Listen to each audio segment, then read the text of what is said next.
Random House Audio presents Robert B. Parker's Cheap Shot by Ace Atkins. Read for you by Joe Mantegna. Chapter 1. I had dressed for Chestnut Hill, a button-down Tattersall shirt that Susan had bought me, crisp dress khakis, a navy blazer with gold buttons, and a pair of well-broken-in loafers worn without socks.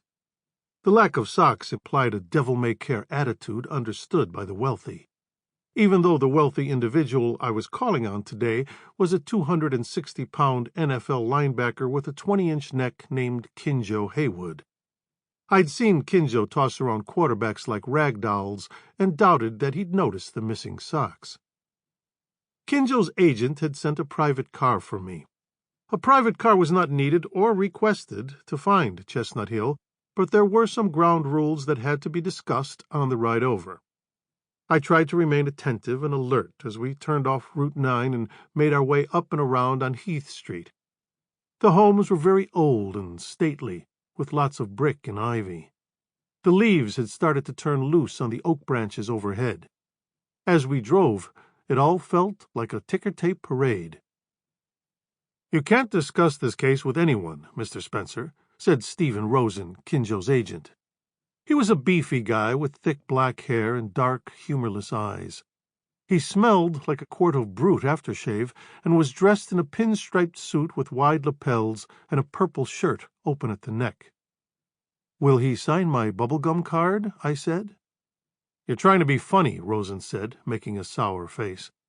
"But Boston is a sports-crazy town, and everyone is up in Kinjo's business. If it gets out he's hired a private investigator, this thing will become even more of a pain in the ass." "Mum's the word." "And this all may turn out to be nothing." "Of course." "And we're straight on the fee offered?" "No." "No?" I told him my standard rate. "Seriously?" I nodded modestly. As you know, a fee separates the pro from the amateur. Okay. The town car slowed, and we dipped down off the road past the stone fence and toward a very large stone house with two identical white Cadillac Escalades parked outside. Before the driver got out, I opened my door and waited for Rosen to follow. The air smelled of a good fire burning and crisp autumn sunshine. A brisk wind warned of cold days to follow. The front door opened. Rosen ushered us toward the brick walkway. He seemed less than enthused with having to clean up the latest mess for his client. An old woman with copper-colored skin and dressed in a gray maid's uniform led me into the foyer. The foyer led into a great room, where a very large black man was watching an old samurai movie on a very large television. A skinny white woman with enormous breasts and blonde hair sat across from him, drinking a red drink in a martini glass. The furniture was all leather and glass and too modern for such an old house. "What's up, Kinjo?" Rosen said. "My main man." Kinjo pressed pause on the DVD player. He looked up, surprised that he had guests, and stood up as if he'd been dozing.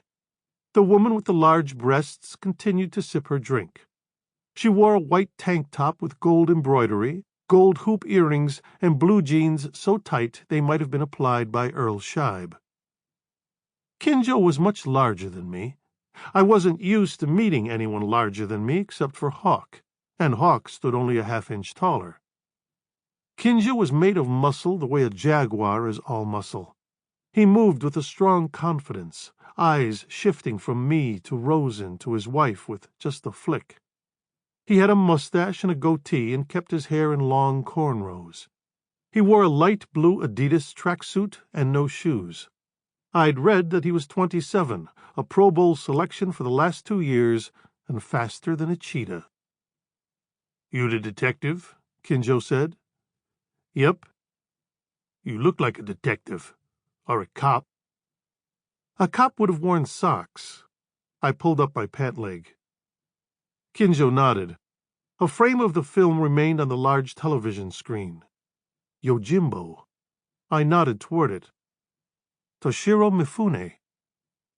"I've seen every movie he's made." I've always been partial to Seven Samurai.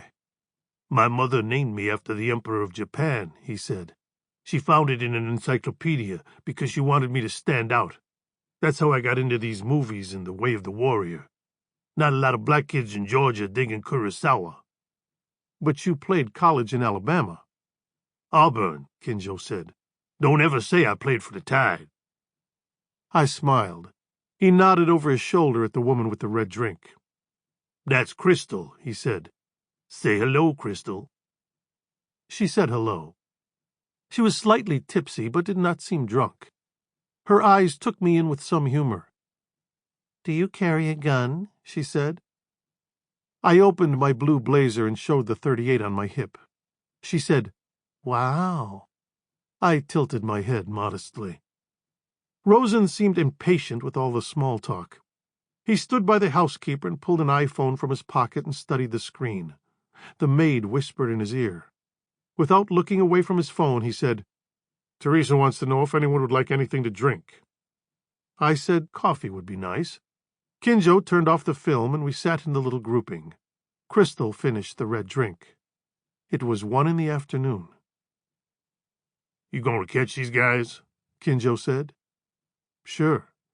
And find out why the hell they following me? Why not? Kinjo looked to Super Agent Steve Rosen, and Rosen nodded in affirmation. Goody. So how much do you know?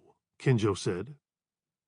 I know you and your wife were having dinner at Capitol Grill by the Chestnut Hill Mall, and that someone followed you home. And when you tried to take another route, they kept on following you, and you decided to take matters into your own hands by discharging your weapon on Route 9. Rosen looked up from his iPhone and swallowed. Goddamn cowards wouldn't get out of the car, so I tried to get their damn attention. That's one way to do it. His actions were ill-advised, Rosen said.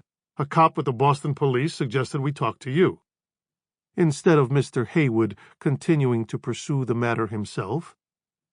Stevie said if I shoot one of them, it might mess up my new contract. Ah, I said. And the weapons violation? Mr. Heywood has an attorney to make that disappear if it doesn't happen again. Have you seen the same car again? Kinjo leaned forward, elbows on knees, and nodded. Yesterday. Different car. First time was a new black 4Runner, but it was a green Tahoe yesterday. Same men? Couldn't tell, he said. But when I left Gillette, they rode up real close. I took some turns, and they didn't back off until I got home. And then what did you do? Got my damn gun, jumped out of my car, and they took off. Rosen held up his hand and smiled at me. And the reason we called you, Mr. Spenser, you came highly recommended. By whom, may I ask? A detective named Belson. Rosen nodded. Heywood watched him nod, and then nodded too. I nodded. We looked like a collection of bobbleheads. Crystal stood and went to the kitchen. Could this have been just some fans, I said. Your face is on several billboards and often on television. These people didn't want no autograph, he said. This was all business. How so? Kinjo rubbed his goatee in thought. He tilted his head and met my eye. They were real aggressive about it. You want protection for you and your wife, I said. I don't need protection, Kinjo said. They need protection for me. I just want to know who they are and what they want. And I don't want to have to shoot no one. That might make me look bad.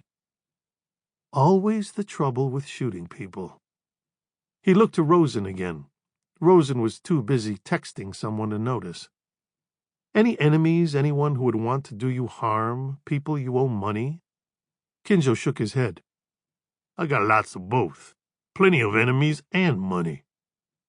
Mr. Heywood just signed a contract extension worth $10 million, Rosen said. Makes you a good target. Yeah. Kinjo looked down at his hands and then back up at me. But I think this shit is personal.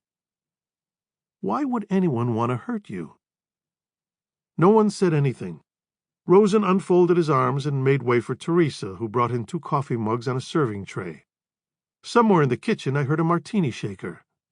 Rosen shifted in his seat. I'm sure you've read up a little on Mr. Heywood before. Sample complete. Ready to continue?